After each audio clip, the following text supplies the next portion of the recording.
Good morning, everyone. I hope that you have some coffee or something to drink. I do because it was a late night last night. Like I said, I'm a little tired this morning, but hey, gotta do what you gotta do. You gotta get up and study. We're in Colossians 3, verse 5. It gets into some stuff that I find interesting and might step on toes. Put to death, therefore, what is earthly in you: sexual immorality, impurity, passion, evil desire, and covetousness, which is idolatry. On account of these, the wrath of God is coming. In these you too once walked, when you were living in them. But now you must put all away: anger, wrath, malice, slander, and obscene talk from your mouth. Do not lie to one another, seeing that you have put off the old self with its practices. That goes all the way through verse 9.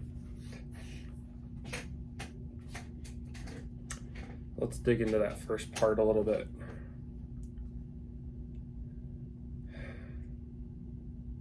Put to death, therefore, what is earthly in you: sexual immorality, impurity, passion, evil desire, covetousness, which is idolatry. On account of these, the wrath of God is coming. It's very specific here and in a couple other places where the wrath of God is coming.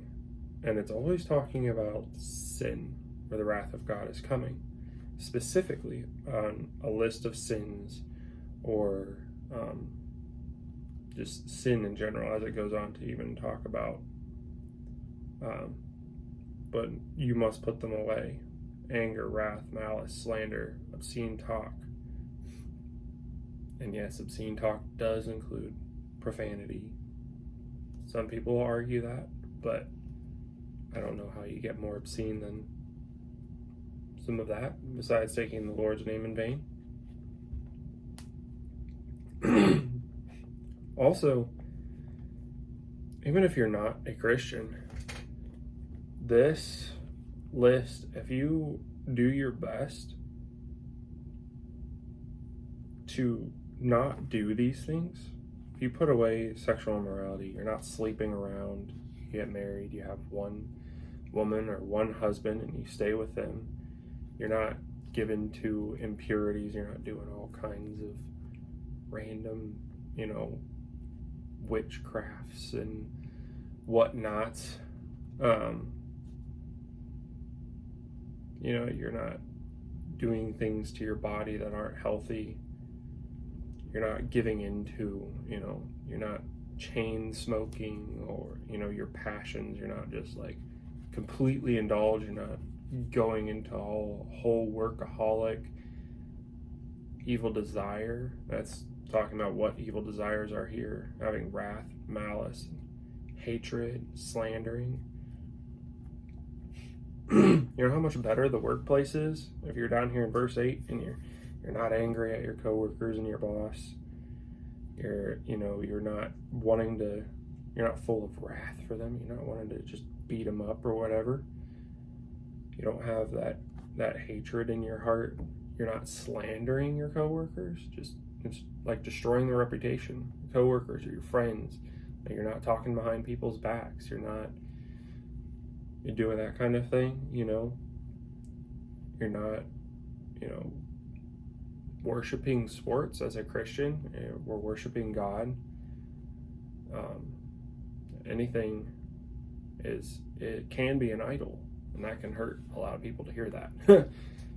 But if you're spending more time or more of your energy focused on sports than on God, or that's an idol. That's not good.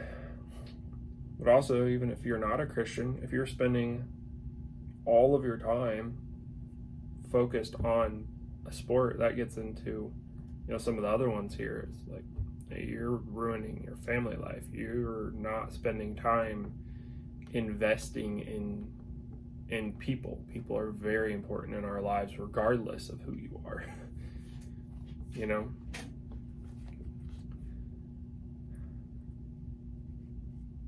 Not lying to one another, down in verse 9. You can't have a relationship if you're lying to somebody.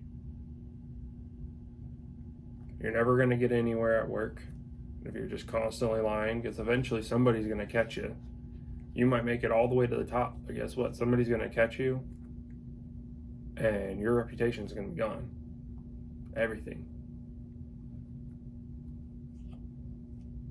And you can't have a marriage if you're constantly lying to them.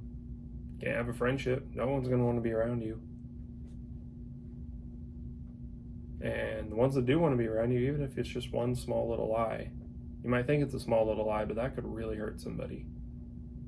That could really hurt somebody else. Maybe at the workplace you tell a little fib and you get a promotion and the other guy gets fired and you don't even know.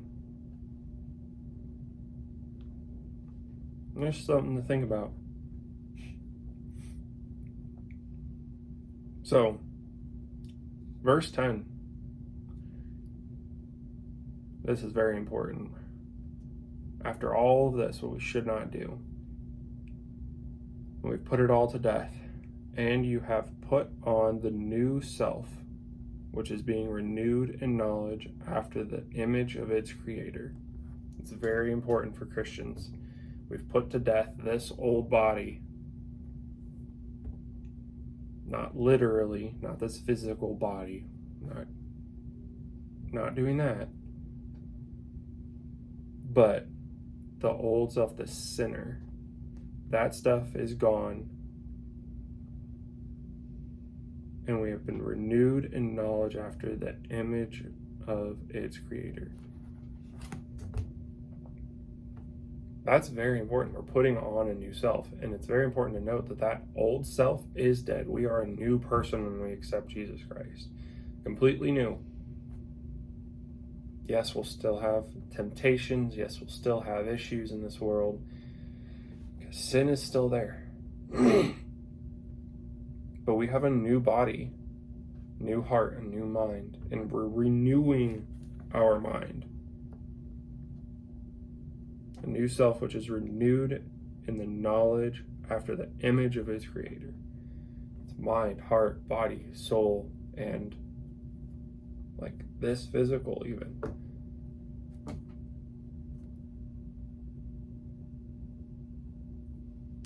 We're being renewed, and it's amazing. It is awesome. I don't know how to describe how cool that is to know that, before I was a Christian, that stuff is forgiven. Even if you've done terrible things and you're in prison, but you become saved. You might not ever get out of that cell, but you will be free because you will be forgiven. From who? God forgives you if you accept this free gift and you turn your life around. Part of it, you got to turn it around. You got to say, I'm sorry, and be cleansed, renewing your mind and working the other way. So, have a good week. Think about this. Renewing your mind. All of these principles that we should not be doing. Like, how can I work on one area? Do I have a problem with compulsively lying? Am I just angry in the workplace? Am I whatever? Think about that. How can you put that away? How can it just disappear? Work on your relationship with God, with others, forgive, and let it go. Have a great week, and I will see you next time.